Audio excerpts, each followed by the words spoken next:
ವಿದ್ಯಾರ್ಥಿ, ನಾವಿಂದು ಅಸಮಾನತೆಯ ಒಂದು ವ್ಯವಸ್ಥೆಯ ರೂಢಿಯಲ್ಲಿ ಅಥವಾ ಅಸಮಾನತೆಯ ಟಾಪಿಕಲ್ಲಿ ಜಾತಿ ಆಧಾರಿತ ಅಸಮಾನತೆ ಒಂದಾದರೆ ಅದರ ಇನ್ನೊಂದು ಭಾಗ ಅಂತಕ್ಕಂಥದ್ದೇ ಲಿಂಗಾಧಾರಿತ ಅಸಮಾನತೆ ಅಥವಾ ಲಿಂಗಾಧಾರಿತ ಅಸಮಾನತೆ ಅಂತ. ಲಿಂಗಾಧಾರಿತ ಅಸಮಾನತೆ ಅಂತಕ್ಕಂಥದ್ದಕ್ಕೆ ಮೂಲತಃವಾಗಿ ಅದರ ಅರ್ಥವನ್ನು ನಾವು ನೋಡಿದಂತಹ ಸಂದರ್ಭದಲ್ಲಿ ಲಿಂಗ ಅಂತಕ್ಕಂಥದ್ದಂದ್ರೆ ನಮಗೆ ಸಡನ್ ಆಗಿ ನೆನಪಾಗ್ತಕ್ಕಂಥದ್ದು ಎರಡೇ ಲಿಂಗ, ಒಂದು ಮಹಿಳೆ ಒಂದು ಪುರುಷ. ಹಾಗಾದರೆ ಗಂಡು ಮತ್ತು ಹೆಣ್ಣು, ಪುರುಷ ಅಥವಾ ಮಹಿಳೆ, ಗಂಡು ಅಥವಾ ಹೆಣ್ಣು ಅಂತ. ಗಂಡು ಮತ್ತು ಹೆಣ್ಣು ಎಂಬ ತಾರತಮ್ಯದಿಂದ ಸಮಾನ ಅವಕಾಶಗಳನ್ನು ನಿರಾಕರಿಸುವುದು is the ಎಂಡರ್ of facility is not given to the equal to man and woman or boy or girls, rejected by the society. ಸಮಾಜ ನಿರಾಕರಿಸಿದೆ. ಏನು ಅಂದರೆ ಗಂಡು ಹೆಣ್ಣು ಎಂಬ ತಾರತಮ್ಯದಿಂದ ಸಮಾಜದಲ್ಲಿ ಅಥವಾ ಸೊಸೈಟಿಯಲ್ಲಿ ಸಿಗ್ತಕ್ಕಂತಹ ಸಮಾನ ಅವಕಾಶಗಳಿಂದ ನಿರಾಕರಿಸುವುದಕ್ಕೆ ನಾವು ಲಿಂಗಾಧಾರಿತ ಅಸಮಾನತೆ ಅಂತಕ್ಕಂಥದ್ದನ್ನು ಕರೀತೀವಿ.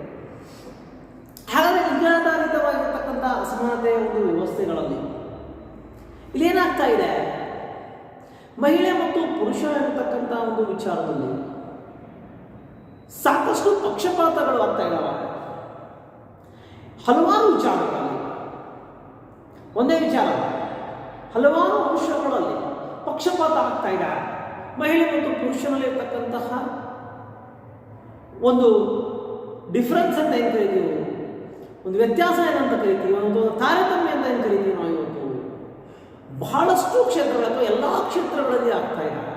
ಅದು ಯಾವುದೇ ಆಗಿರ್ಬೋದು, ಆರ್ಥಿಕ ಕ್ಷೇತ್ರದಲ್ಲಿ ಆಗಿರ್ಬೋದು, ಉದ್ಯೋಗದ ಕ್ಷೇತ್ರದಲ್ಲಿ ಆಗಿರ್ಬೋದು, ಸಾಂಸ್ಕೃತಿಕ ಕ್ಷೇತ್ರದಲ್ಲಿ ಆಗಿರ್ಬೋದು, ಶೈಕ್ಷಣಿಕ ಕ್ಷೇತ್ರದಲ್ಲಿ ಆಗಿರ್ಬೋದು, ಕೌಟುಂಬಿಕ ಕ್ಷೇತ್ರದಲ್ಲಿ ಆಗಿರ್ಬೋದು, ಅಥವಾ ರಾಜಕೀಯ ಕ್ಷೇತ್ರದಲ್ಲಿ ಆಗಿರ್ಬೋದು, ಹಲವಾರು ಕ್ಷೇತ್ರಗಳಲ್ಲಿಯೂ ಕೂಡ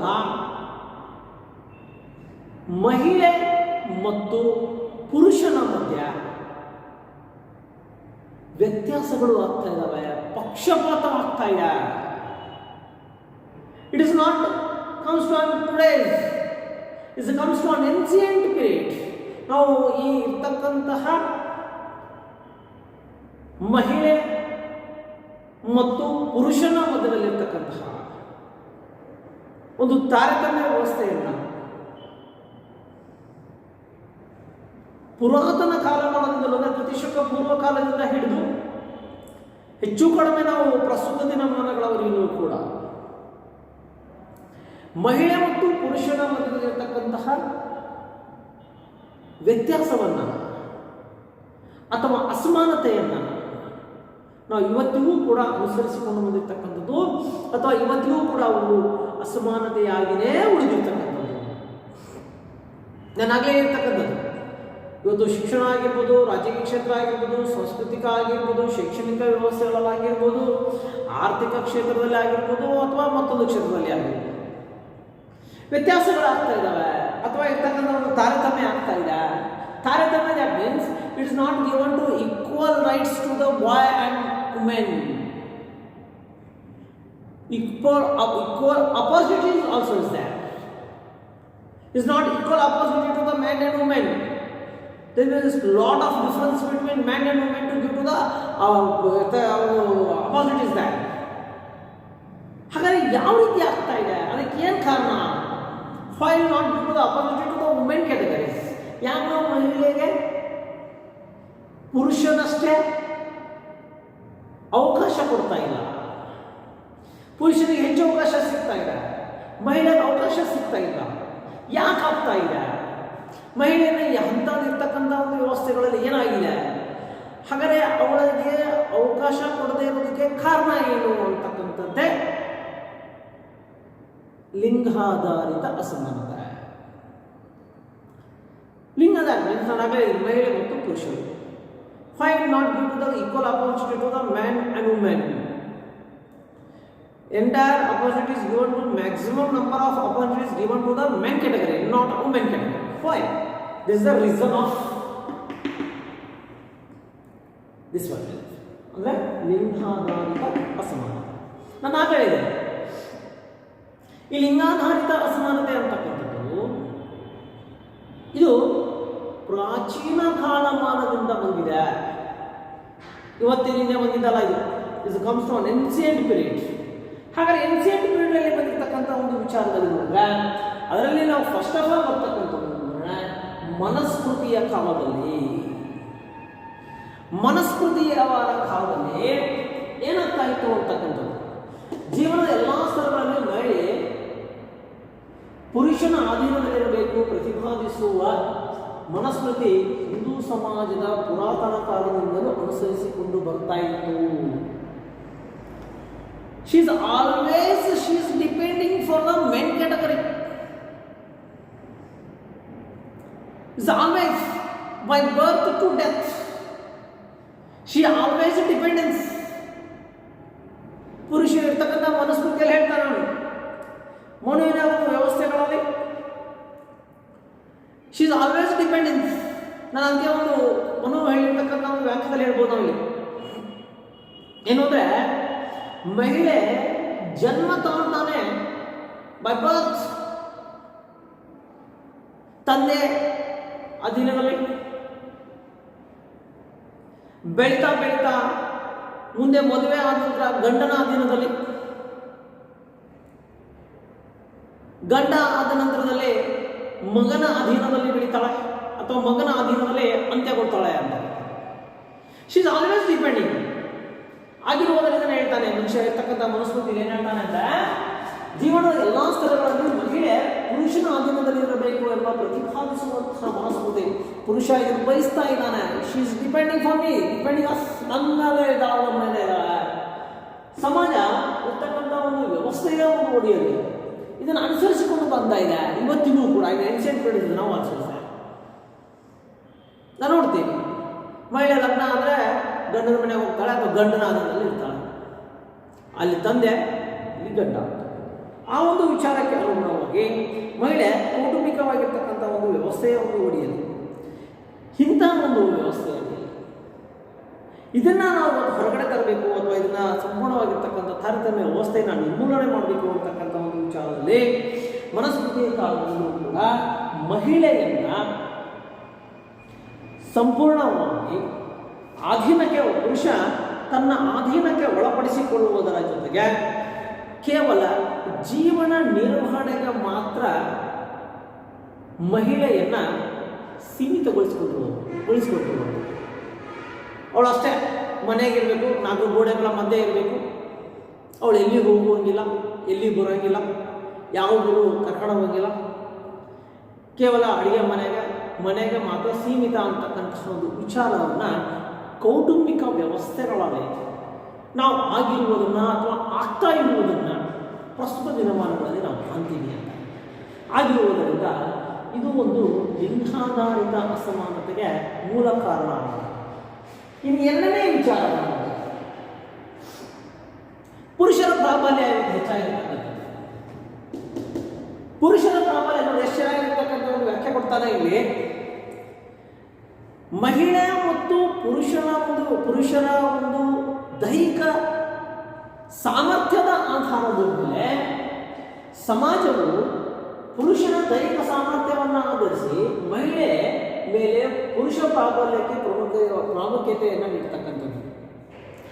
ನಾವು ಹೇಳ್ತೀವಿ, ಮಹಿಳೆ ಕೋಮಲವಾಗಿರುವವಳು, ಮೃದು ಸ್ವಭಾವದವಳು, ಮೃದು ದೈಹಿಕ ಸಾಮರ್ಥ್ಯವನ್ನು ಹೊಂದಿರುವವಳು, ಗಟ್ಟಿ ಕೆಲಸ ಮಾಡಲು ಸಾಧ್ಯವಿಲ್ಲ, ಸಣ್ಣ ಸಣ್ಣ ಕೆಲಸಗಳನ್ನು ಮಾಡಲು ಮಾತ್ರ ಯೋಗ್ಯಳು. ಹಾಗಾದರೆ ಇವಳು ಅಸಮರ್ಥಳಾಗಿದ್ದಾಳೆ, ಅನ್ಫಿಟ್ ಬೈ ದ ಫಿಸಿಕಲಿ. ಹೋಗಿ ಗುಡ್ಡ ಕಡ್ದವಾ, ಹೋಗಿ ಅದನ್ನು ಮಾಡ್ಬಾ, ಇದನ್ನು ದೊಡ್ಡ ದೊಡ್ಡ ಕಲ್ಲು ಬಂಡೆ ಉಳಿಸೋದು, ಇದನ್ನು ಮಾಡಲು ಮಹಿಳೆ ಅಸಮರ್ಥಳು ಅಂತಕ್ಕಂಥದ್ದೇ ಆಗಲಿ, ಅಥವಾ ಕುಟುಂಬದಲ್ಲಿ ಇರ್ತಕ್ಕಂತಹ ಕುಟುಂಬದ ಜವಾಬ್ದಾರಿಯನ್ನು ಹೊರಲು ಕೂಡ ಇವಳು ಅಸಮರ್ಥಳು, ಇವಳಿಗೆ ಆಗೋದಿಲ್ಲ, ಇವಳು ಮೃದು ಸ್ವಭಾವವನ್ನು ಹೊಂದಿದ್ದಾಳೆ. ಹಾಗೆ ಮೃದು ಸ್ವಭಾವವನ್ನು ಹೊಂದಿರುವುದರಿಂದ ಕೌಟುಂಬಿಕ ಒಂದು ವ್ಯವಸ್ಥೆಯ ಒಂದು ಓಡಿಯಲ್ಲಿ ಅವಳನ್ನೇನಾಗಿತ್ತು ಅಂತಂದರೆ ಪುರುಷನಿಗಿಂತಲೂ ಪ್ರಾಬಲ್ಯಹೀನಳು, ಪುರುಷ ಪ್ರಾಬಲ್ಯವಾಗಿದ್ದಾನೆ. ನಾವು ಇವತ್ತು ನೋಡ್ತೀವಿ, ಹಿಂದಿನ ಕಾಲ ಬಹಳ ಹಿಂದೆ ಹೋದರೆ ಅದೊಂದು ಬೇರೆ ಇದೆ. ಆದರೆ ಆಗಿನ ಕಾಲದಲ್ಲಿ ಮಾತೃಪ್ರಧಾನ ಕುಟುಂಬಗಳು ಅಂತ ಇದು ಕೆಲವೇ ವರ್ಷಗಳವರೆಗೆ. ಆನಂತರ ಬಂದಿರತಕ್ಕಂಥದ್ದಾಗಲಿ ಅಥವಾ ಇವತ್ತು ನಾವು ಇರ್ತಕ್ಕಂಥದ್ದಾಗಲಿ ಪುರುಷ ಪ್ರಧಾನ ಕುಟುಂಬಗಳೇ ಇದ್ದಾವೆ ಹೊರತು ಮಾತೃಪ್ರಧಾನ ಕುಟುಂಬಗಳಲ್ಲ. ನಿಮ್ಮ ಮನೆಯಲ್ಲಿ ನಿಮ್ಮಲ್ಲಿ ಇರ್ತಕ್ಕಂಥ ಸಂಪೂರ್ಣ ಮನೆ ಜವಾಬ್ದಾರಿ ಹೊರಗಡೆ ಯಾರು ಅಂತಂದರೆ ಸಡನ್ ಆಗಿ ನಾವು ಹೇಳ್ಬಿಡ್ತೀವಿ ನಮ್ಮ ಅಪ್ಪ ಸರ್, ನಮ್ಮ ತಂದೆ ಸರ್.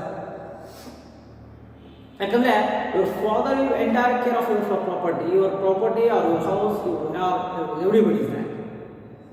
ನಿಮ್ಮ ಮನೆ, ನಿಮ್ಮ ಆಸ್ತಿ, ನಿಮ್ಮನ್ನ ಸಂಪೂರ್ಣ ಸಂರಕ್ಷಣೆ ಮಾಡ್ತಕ್ಕಂಥ ಜವಾಬ್ದಾರಿ ಯಾರಿಗಿದೆ ಅಂತಂದರೆ ತಂದೆಗಿರ್ತಕ್ಕಂಥದ್ದು. ಯಾಕೆ ತಂದೆಗಿದೆ ಅಂದರೆ ಫಿಸಿಕಲಿ ಸ್ಟ್ರಾಂಗ್ ಆಗಿದ್ದಾನೆ ನಮ್ಮಪ್ಪ.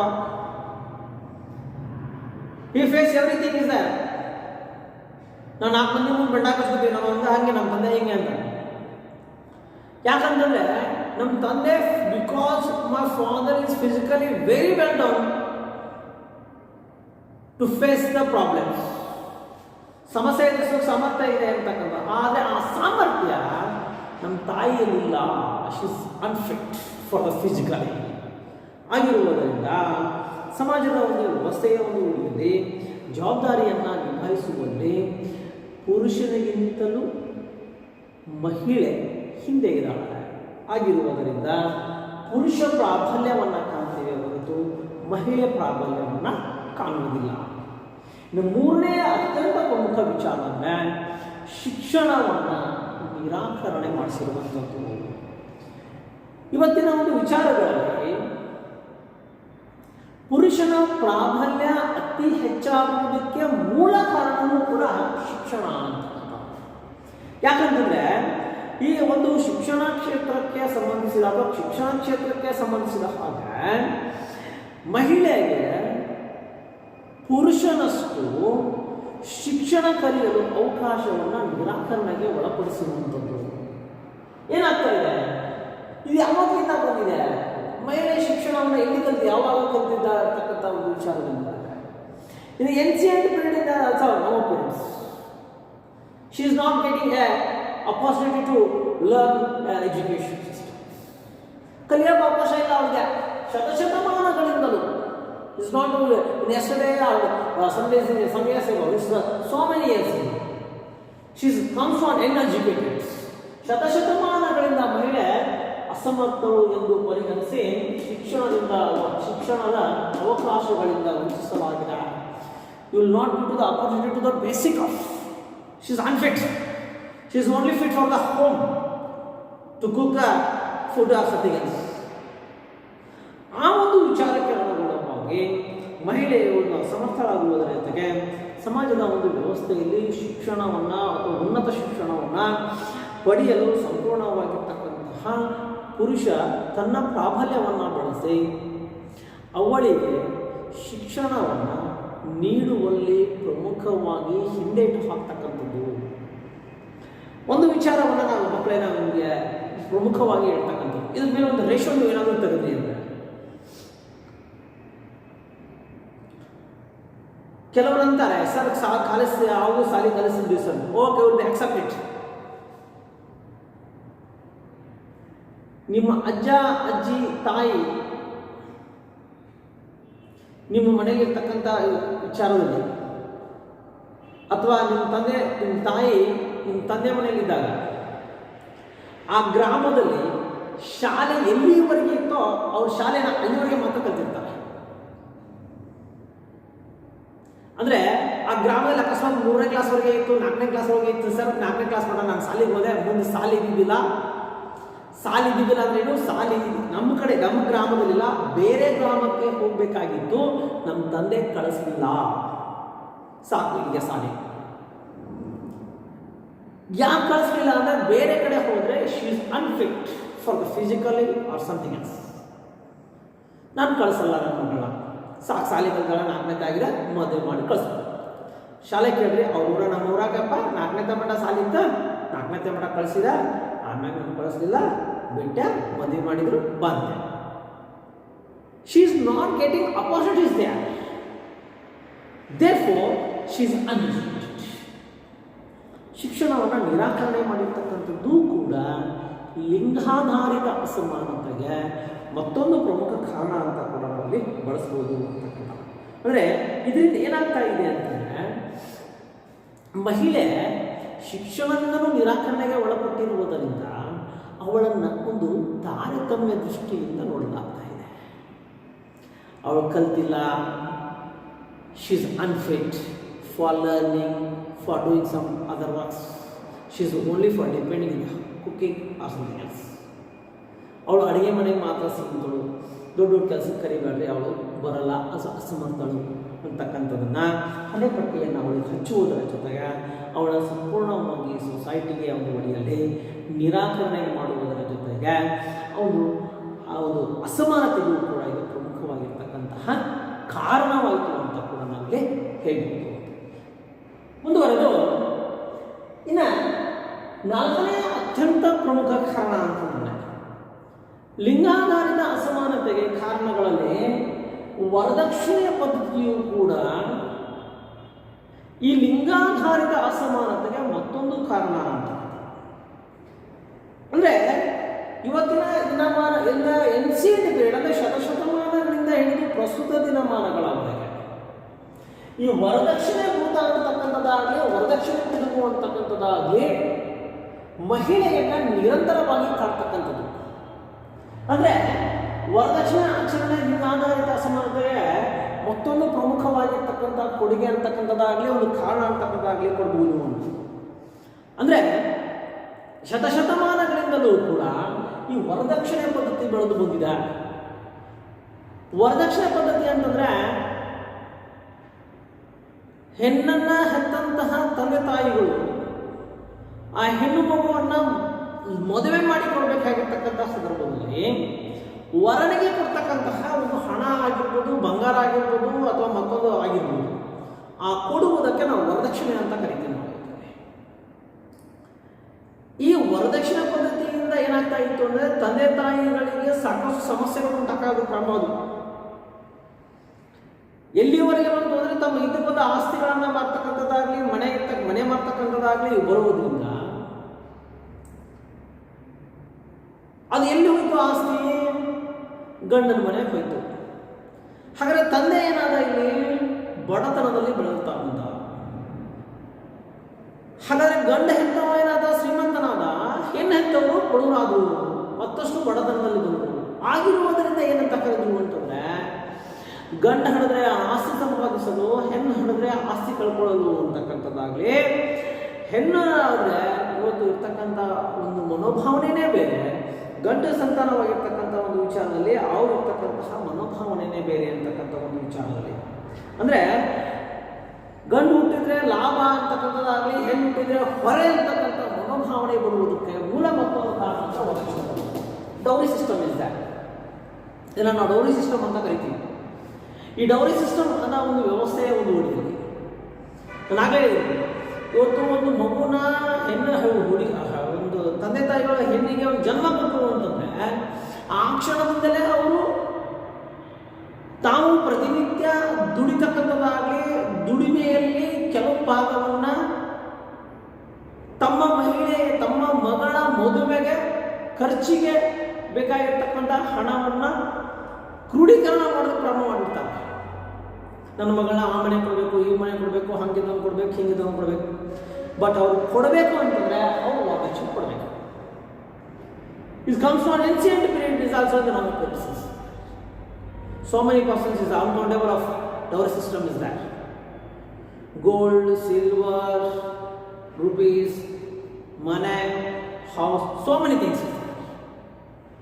But is must, so many persons are taken, or so many persons are given is that.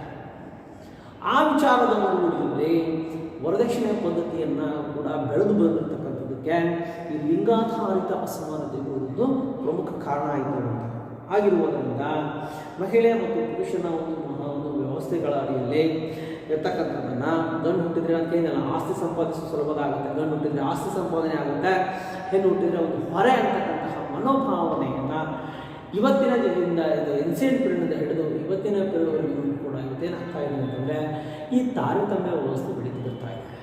ಇನ್ನೊಂದು ವಿಚಾರವನ್ನು ನಾವು ಈ ಒಂದು ವಿಚಾರದಲ್ಲಿ ನಾವು ನೋಡಿದ್ರೆ ಎಷ್ಟು ನಾವು ತಾರತಮ್ಯವನ್ನು ಮಾಡ್ತೀವಿ ಅಂತ. ಗಂಡು ಸಂತಾನ ಅಕಸ್ಮಾತ್ ಹುಟ್ಟಿದ್ರೆ ಅಥವಾ ಹೆಣ್ಣು ಸಂತಾನವನ್ನೇ ಹುಟ್ಟಿದ್ರೆ ನಾವು ತಂದೆ ತಾಯಿಗಳು ಸಂಭ್ರಮ ಪಡ್ತಕ್ಕಂತಹ ರೀತಿ ನೀತಿಗಳು ಬದಲಾಗ್ತವೆ. ಗಂಡು ಹುಟ್ಟಿದ ತಕ್ಷಣ ಬೆಳೆ ಅನ್ಸೋದು ತುಂಬ ನಮ್ಮ ಗಂಡು ಮಗ ಹುಟ್ಟಿದರೆ, ಹೆಣ್ಮಕ್ಳು ಹುಟ್ಟಿದ್ರೆ ಚಿಲೆ ಬಚ್ಚೋದು. ಯಾಕೆ ಹೆಣ್ಮಕ್ಳು ಹುಟ್ಟಿದ್ರೆ ಬೇಡ ಹಂಚಬಾರ್ದು ಇದೆ. ಆ ಮನೋಭಾವನೆ ನಮ್ಮನ್ನ ಎಲ್ಲಿ ಮಟ್ಟಿದೆ ಅಂತಂದ್ರೆ ಈ ಲಿಂಗಾಧಾರಿತ ಅಸಮಾನತೆಗೂ ಕೂಡ ಪ್ರಮುಖ ಕಾರಣ ಆಗಿರುವ ಒಂದು ವ್ಯವಸ್ಥೆಯ ಒಂದು ಅಡಿಯಲ್ಲಿ ಇವತ್ತು ಲಿಂಗಾಧಾರಿತ ಅಸಮಾನತೆಗೆ ವರದಕ್ಷಿಣೆ ಪದ್ಧತಿಯು ಕೂಡ ಒಂದು ಪ್ರಮುಖ ಕಾರಣ ಆಗಿದೆ ಅಂತ ಕೂಡ ನಾವಿಲ್ಲಿ ಗಮನಿಸಬಹುದು. ಇನ್ನು ಕೊನೆಯದಾಗಿರತಕ್ಕಂಥದ್ದು ಸೂಕ್ತ ಪ್ರಾತಿನಿಧ್ಯ ಇಲ್ಲದೆ ಇರುವುದು. ಹಾಗಾದ್ರೆ ಮಹಿಳೆಯನ್ನ ತಾರತಮ್ಯ ದೃಷ್ಟಿಯಿಂದ ನೋಡ್ತಾ ಆಗ್ತಾ ಇದೆ, ತಾರತಮ್ಯ ಮಾಡ್ತಾ ಆಗ್ತಾ ಇದೆ, ದೈಹಿಕವಾಗಿ ಅಸಮರ್ಥರು ಅಂತಕ್ಕಂಥದ್ದು ಹೇಳ್ತೀವಿ. ಹಾಗಾದ್ರೆ ನಾವು ವಿಚಾರವನ್ನು ಪ್ರೆಸೆಂಟ್ ಕಂಡೀಷನ್ ನಾವು ತೆಗೆದುಕೊಂಡ್ವಿ ಅಂತಂದ್ರೆ ಭಾರತದ ಒಟ್ಟು ಜನಸಂಖ್ಯೆಯಲ್ಲಿ 50% 50% of entire of the population women category is that. ಆದರೆ ರಾಜಕೀಯ ಮತ್ತು ಅಧಿಕಾರ ಕ್ಷೇತ್ರಗಳವರಿಗೆ ಸೂಕ್ತ ಪ್ರಾತಿನಿಧ್ಯ ಇಲ್ಲ. Will not give to the opportunity. ಅವ್ರಿಗೆ ಆಪರ್ಚುನಿಟಿನೇ ಇಲ್ಲ ಅಂದಮೇಲೆ how can she show what I am? It's not possible. Because when you give to the opportunity, show your opportunity, give to the one more chance or one chance, definitely she will know, show it.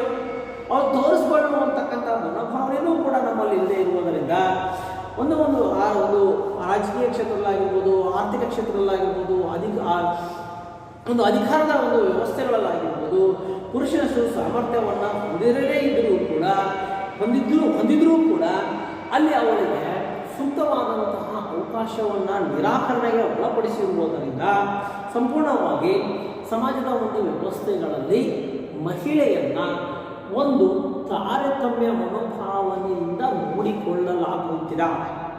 ನಾವು ಅಪರ್ಚುನಿಟಿನೇ ಕೊಡ್ತಿಲ್ಲ, but ಅವಳನ್ನು ಸಂಪೂರ್ಣವಾಗಿ ಸಾರ್ವಜನಿಕ ಜೀವನದಿಂದ ಮಹಿಳೆಯನ್ನ ಹೊರಗಡೆ ಇಡುವಂತಹ ಕೆಲಸಗಳು ಆಗ್ತಾ ಇದೆ. ಹಾಗಾದರೆ ಯಾಕೆ ಹೊರಗಡೆ ಇಡ್ತಾರೆ ಅನ್ನೋದು ನಾನು ಆಗಲೇ ನಿಮ್ಗೆ ಹೇಳಿದ್ದೀನಿ. Physically, mentally she is unfit. ನಾವು ಸರ್ಟಿಫಿಕೇಟ್ ಕೊಟ್ಬಿಟ್ಟಿವಿ, ಶಿ ವಿಲ್ ಅನ್ಫಿಟ್. ಟೆಸ್ಟ್ ಮಾಡಿಲ್ಲ, failure.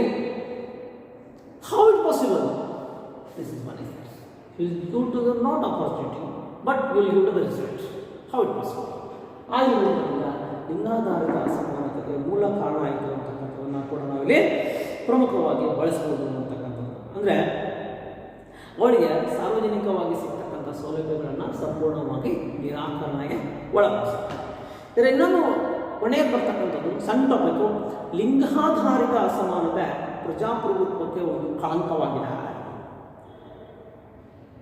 It's a damage of democracy system. ಲಿಂಗಾಧಾರಿತ ಅಸಮಾನತೆಯು ಪ್ರಜಾಪ್ರಭುತ್ವಕ್ಕೆ ಒಂದು ದೊಡ್ಡ ಕೊಡಲಿ ಪಟ್ಟು ಹಾಕಿದ, ಕಳಂಕವಾಗಿದೆ. ಯಾಕಂದ್ರೆ ಪ್ರಜಾಪ್ರಭುತ್ವದಲ್ಲಿ ನಾವು ಹೇಳ್ತೀವಿ everybody have equal rights, man, women or something else. You give to the equal opportunity, but how to give the equal opportunity to the women category? ಎಷ್ಟು ಆಪರ್ಚುನಿಟಿ ಕೊಟ್ಟಿದ್ದೀರಿ ನೀವು? How it is democracy? ನೀವು equal ಆಪರ್ಚುನಿಟಿನ ಕೊಟ್ಟಿಲ್ಲ ಅಂತಂದ್ರೆ how can you be accept this democracy system? ನಾವು ಪ್ರಜಾಪ್ರಭುತ್ವದಲ್ಲಿ ಎಲ್ರಿಗೂ ಸಮಾನ ಅವಕಾಶ ಇದೆ. ಹಾಗಾದ್ರೆ ಮಹಿಳೆ ಎಲ್ರಿಗೂ ಸಮಾನ ಅವಕಾಶ ಇದೆ. Equal to half of the population in Indian government, but she is not getting equal opportunities or she is not getting the equal rights. ಆ ಒಂದು ವಿಚಾರದ ಒಂದು ನೋಡಿದಲ್ಲಿ ಸಂಪೂರ್ಣವಾಗಿ ಇವತ್ತು ಹಕ್ಕು ಆಗಿರ್ಬೋದು, ಗೌರವ ಅಂತಕ್ಕಂಥದ್ದಾಗಿರ್ಬೋದು, ಮಹಿಳೆಗೆ ಇರ್ತಕ್ಕಂಥ ಪ್ರಜಾಪ್ರಭುತ್ವದ ಒಂದು ವ್ಯವಸ್ಥೆಗಳಲ್ಲಿ ಶಿಕ್ಷಣವನ್ನು ನಿರಾಕರಣೆ ಮಾಡಿರ್ತಕ್ಕಂಥದ್ದು, ಮಹಿಳೆಗೆ ಶಾಲೆ ಕಲಿಸದೇ ಇರತಕ್ಕಂಥದ್ದು, ರಾಜಕೀಯ ಕ್ಷೇತ್ರದಲ್ಲಿ ಅವಳನ್ನು ನಿರಾಕರಣೆಗೊಳಪಡಿಸಿರ್ತಕ್ಕಂಥದ್ದು, ಉದ್ಯೋಗ ಕ್ಷೇತ್ರದಲ್ಲಿ ನಿರಾಕರಣೆಗೊಳಪಡಿಸಿರ್ತಕ್ಕಂಥದ್ದು, ಇವತ್ತಿಗೂ ಕೂಡ So many things. I'll give an example is that she is not getting equal opportunities. Recently, she is appointed as an army. Still, in the 6 years or 7 8 years back, she's taken opportunity to enter in the army positions. ಆರ್ಮಿಲಿ ಇರಲಿಲ್ಲ ಇವರು ಮೊದಲು, ಈಗ army ಕ್ಷೇತ್ರದಲ್ಲಿ ಅವಕಾಶ ಕೊಟ್ಟಿದ್ದಾರೆ. ಇವತ್ತಿಗೂ ನೋಡ್ತಾ ಬಂದರೆ ಒಂದು ಕ್ಷೇತ್ರದಲ್ಲಿ ಮಹಿಳೆಯ ಪಾದಾರ್ಪಣೆ ಈಗೀಗ ಆಗ್ತಾ ಇದೆ ಏನೋ ಗೊತ್ತಿಲ್ಲ ನನಗೆ. ಫೈರ್ ಬ್ರಿಗೇಡಲ್ಲಿಲ್ಲ ಇವ್ರಿಗೆ ಅವಕಾಶ, ಜೆಂಟ್ಸಿಗೆ ಮಾತ್ರ ಅವಕಾಶ ಇಲ್ಲ. ಹಂತ ಹಂತವಾಗಿ ಇವತ್ತು ಕೊಡಮಾಡಲ್ಪಟ್ಟರೂ ಕೂಡ ಪ್ರಾತಿನಿಧ್ಯದಲ್ಲಿ ಪಾಲ್ಗೊಳ್ಳದೇ ಇರತಕ್ಕಂಥದ್ದಾಗಲಿ, ಪ್ರಜಾಪ್ರಭುತ್ವದಲ್ಲಿ ಅವರನ್ನು ಅವಕಾಶಗಳಿಂದ ವಂಚನೆಗೆ ಒಳಪಡಿಸಿರ್ತಕ್ಕಂಥದ್ದಾಗಲಿ, ಇದು ಏನಾಗ್ತಾ ಇದೆ ಅಂದರೆ ಲಿಂಗಾಧಾರಿತ ಅಸಮಾನತೆಗೆ ಪ್ರಮುಖವಾಗಿರ್ತಕ್ಕಂತಹ ಕಾರಣವಾಗಿ ಬೆಳೀತಾ ಇದೆ. ಆಗಿರೋದ್ರಿಂದ ಇಷ್ಟು ಈ ಟಾಪಿಕಲ್ಲಿದೆ. ಮುಂದಿನ ಟಾಪಿಕನ್ನು ನಾನು ಮತ್ತೆ ಮುಂದಿನ ವಿಡಿಯೋದಲ್ಲಿ ನಿಮಗೆ ತಿಳಿಸ್ಕೊಡ್ತೀನಿ.